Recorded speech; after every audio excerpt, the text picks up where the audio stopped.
قانون تقلیل افادہ مختتم۔ بھائی سلام ہے ان لوگوں کو جنہوں نے اکنامکس کو اردو میں پڑھا ہے۔ بھائی اکنامکس کو اردو میں پڑھنا ایک قلعہ فتح کرنے کے برابر ہے۔ اتنی مشکل اردو ہوتی ہے، بندہ یوں دیکھتا ہے کہ سر نے بولا کیا ہے، یوں اوپر سے گزر جاتا ہے۔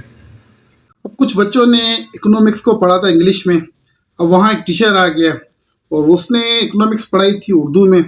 تو پہلی کلاس تھی، اس نے بچوں سے پوچھا، بچوں بتاؤ قانون تقلیل افادہ مختتم کیا ہوتا ہے؟ اب یہ بچے ایک دوسرے کو دیکھ رہے ہیں، پوچھ رہے ہیں سر یہ کون سی بلا ہے، کیا چیز ہے؟ تو سر نے بولا یہ اکنامکس ہے، اور کیا ہے؟ تو بچوں نے بولا ہمیں تو نہیں پتہ یہ کون سی اکنامکس ہے، کیونکہ انہوں نے انگلش میں پڑھا ہوا تھا۔ تو پھر سر نے بولا ڈیمینشنگ بیلنس میتھڈ۔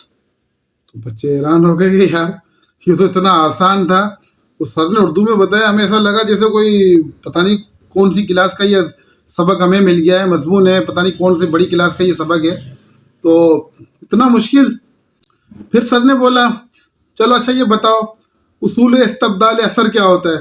اب یہ بچے پریشان کہ یہ ہمیں کہاں ہم سر مارے، کس کے کون سی دیوار میں اپنا سر مارے، یہ سر کیا بول رہے، کیا پڑھانے آیا؟ تو بچوں نے بولا سر ہم نے انگلش میں پڑھا ہوا ہے اکنامکس کو۔ تو اچھا سر نے بولا اچھا آپ نے انگلش میں پڑھا ہوا ہے۔ پھر سر نے بولا سبسٹیٹیوٹ ایفیکٹ۔ تو بچے ہنسنے لگ گئے کہ یار یہ تو اتنا آسان ہے، لیکن جب اردو میں سر بول رہے تو ایسا لگ رہا تھا کہ پتہ نہیں یہ کون سی زبان بول رہے ہیں سر۔ بھائی اردو کے اندر جنہوں نے پڑھا ہے نا ان کو سلام ہے، میں کہتا ہوں اکنامکس پڑھنے والوں کو سلام ہے جنہوں نے اردو میں پڑھا ہے۔ اردو میں جو اکنامکس کے سوال ہوتے ہیں نا، پڑھیں گے نا اب حیران ہو جائیں گے یہ کیا بول رہا ہے۔ مرکب طلب کا مفہوم بیان کریں۔ اب آپ کو کچھ سمجھ میں آیا کہ میں نے کیا بولا؟ طلب میں تغیرات کے اسباب بیان کریں۔ آیا کچھ سمجھ؟ نہیں آئے گا، جنہوں نے اردو میں اکنامکس کو پڑھا ہے تو ان کو تو آ جائے گا، باقی اس کو سمجھنا بہت مشکل ہے۔ اب سوال مصارف پیدائش کیا ہیں؟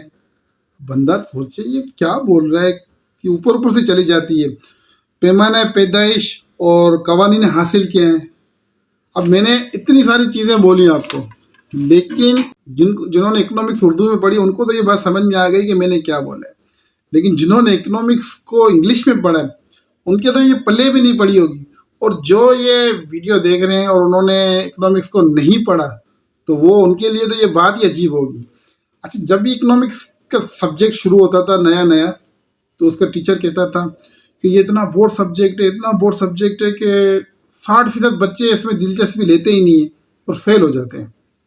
تو میں نے بولا یار یہ ایسا کون سا سبجیکٹ ہے جس کے اندر بچے دلچسپی نہیں لیتے، بور ہو جاتے ہیں؟ تو پھر میں نے اس پہ تھوڑا ذہن لگایا تو مجھے انٹرسٹ پیدا ہوا کہ یار پڑھیں تو صحیح، ایسا کیا ہے اس چیز کے اندر؟ تو جب میں نے اپنا توجہ لگائی، دل لگایا، پھر مجھے اکنامکس کا سبجیکٹ بہت اچھا لگنے لگا، کیونکہ میں نے اس کو سمجھنے کی کوشش کی اور اس پر دل لگایا۔ اور بہت سارے بچے سر کی یہ بات سن کر ہی بذہن ہو گئے کہ یار یہ بہت بور سبجیکٹ ہے، چھوڑو یار کون پڑھے گا۔ اور اکثر بچے اکنامکس میں فیل ہو جاتے ہیں، صرف ان کے ذہن میں یہ بات بیٹھی ہوتی ہے کہ یہ بور سبجیکٹ ہے۔ تو میں آپ کو یہ بتانا چاہوں گا کہ جو اکنامکس کو پڑھتا ہے اور جو اکنامکس کو سمجھتا ہے تو پھر وہ بڑے بڑے عہدوں پر بیٹھ جاتا ہے، بڑے بڑے عہدوں پر کام کرتا ہے۔ خیر میں نے تو BCom تک ہی پڑھا، اس سے آگے میں نے پڑھائی جاری نہ رکھ سکا، لیکن جو اس اکنامکس کے اندر ماسٹر کرتے ہیں تو پھر ان کو نوکریاں بھی بڑی زبردست ملتی ہیں۔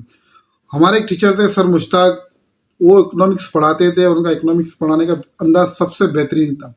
وہ دوستانہ ماحول میں سمجھاتے تھے اور ایک عام سی مثالیں دے کر ہمیں سمجھاتے تھے جس سے ہمیں یہ بات سمجھ میں آ جاتی تھی۔ اب میں ایک اور بات کرنا چاہوں گا، میں آپ کو ایک واقعہ سناؤں گا، اس واقعے کے سننے کے بعد آپ سمجھ جائیں گے کہ اکنامکس میں بچے فیل کیوں ہو جاتے ہیں۔ ایک میتھ کا ٹیچر ایک کلاس میں آیا، بچے بیٹھے ہوئے تھے اور ٹیچر نے وہ بلیک بورڈ پہ ایک سوال لکھا۔ سوال لکھنے کے بعد یہ الفاظ کہے کہ یہ وہ سوال ہے جس کا جواب کوئی بھی نہیں دے سکا۔ بڑے بڑے ریاضی دان اور جن کو میتھمیٹکس کے جو ماہر ہیں ان کے پاس بھی ان کا جواب نہیں ہے۔ تو اس کلاس میں جتنے بچے بیٹھے ہوئے تھے وہ سب اس بات کو سن رہے تھے اور یہ سوچ رہے تھے جب اتنے بڑے بڑوں کو یہ بات سمجھ میں نہ آئی، ان سے یہ سوال حل نہ ہوا تو ہم سے یہ کیسے ہوگا۔ انہوں نے کوشش کرنا چھوڑ دی۔ اچھا اس دوران کلاس کے اندر ایک نوجوان سو گیا تھا، تو اسے یہ پتہ ہی نہیں تھا کہ سر نے بولا کیا ہے، لیکن سر نے وہاں ایک سوال بلیک بورڈ کے اوپر لکھ دیا تھا۔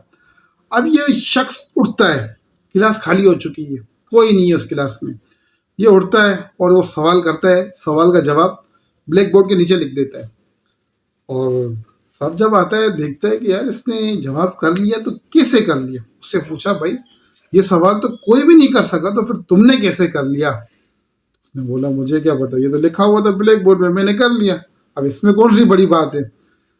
سر نے یہ بولا کہ بھائی یہ بہت مشکل سوال ہے، اور میں نے بچوں کو یہی بولا تھا کہ اس کو کوئی نہیں کر سکا، تو تم اس وقت کیا کر رہے تھے جب میں نے یہ بات کی؟ تو اس نے یہ بولا کہ میں تو سویا ہوا تھا، مجھے کیا پتا آپ نے کیا بولا۔ تو سر نے یہ اس بات سے اندازہ لگایا کہ یہ نفسیاتی معاملہ ہے، جب اس بچے کو یہ پتہ نہیں چلا کہ یہ سوال کتنا مشکل ہے، تو پھر اس نے کوشش کی اور اس کو حل بھی کر لیا، لیکن جن بچوں نے یہ ذہن میں رکھ لیا کہ یہ بہت مشکل ہے، اس کو کرنا بیکار ہے، تو پھر وہ اس کام کو نہیں کر سکے اور اس سوال کو حل نہیں کر سکے۔ تو یہی اصل بات ہے کہ یہ انسان کی نفسیات ہوتی ہے، اگر وہ چاہے تو وہ سب کچھ کر سکتا ہے، اگر کسی کام میں وہ دل لگا دے تو پھر وہ بڑی سے بڑی منزل طے کر جاتا ہے اور بڑا سا بڑا کارنامہ انجام دے دیتا ہے۔ دوستو اگر آپ کو ویڈیو اچھی لگی ہو تو شیئر ضرور کر دیجیے گا، شکریہ۔